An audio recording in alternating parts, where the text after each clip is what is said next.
Ya bismillah. Elhamdülillah. Allahu akbar. Chayni tovun bor ekan. Bu Xitoylar Shveysariyaga ham kirib kelgan mana.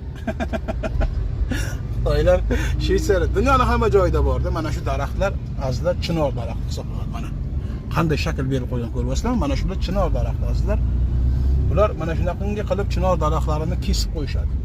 Bular o'ta bog'bon xalq. Yevropa mamlakati dangasa emas. Yevropa mamlakatida eng nomer 1 bog'bonlar, dehqonlar yashashadi. Va nima deydi? Hamma tomonlama kuchli. Mana asal sotadigan magazincha. Faqat asal sotadi. Kirib bemalol asallarni xillaridan tanlab olasiz. Har xildan bor. Tog'da tepasida ham, har tog'larning tepasida ham hayot qaynab yotibdi. Umuman magazin bu joylarda problema yo'q. Xohlagan narsalaringiz bor. Insonlar uchun hamma sharoitlar yaratilgan. Qor quyosh taftiga erib, bug' bo'lib osmonga ko'tarilyapti. Va mana shu barakali yomg'irlarni yog'diradi. Shunaqangi havo toza, do'stlar. Shveysariyada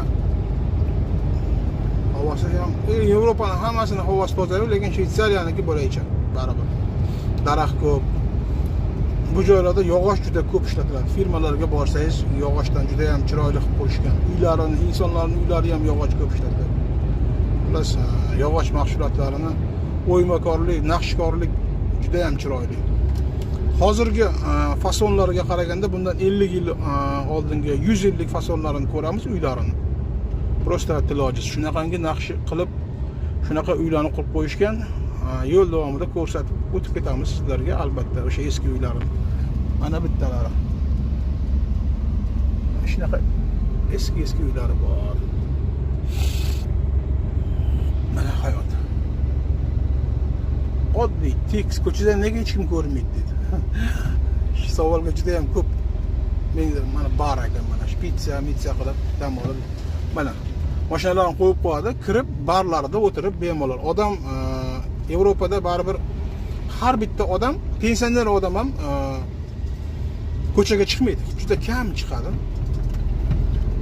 Aslida shu o'zini uyda, hovlisida shunaqa bolalar kam, tug'ilish kam bo'lgan hisoblangan. Insonlarning hammasi ishlik. Azizlar, bekorchi insonning o'zi yo'q. Hammasi davlat uchun xizmatda.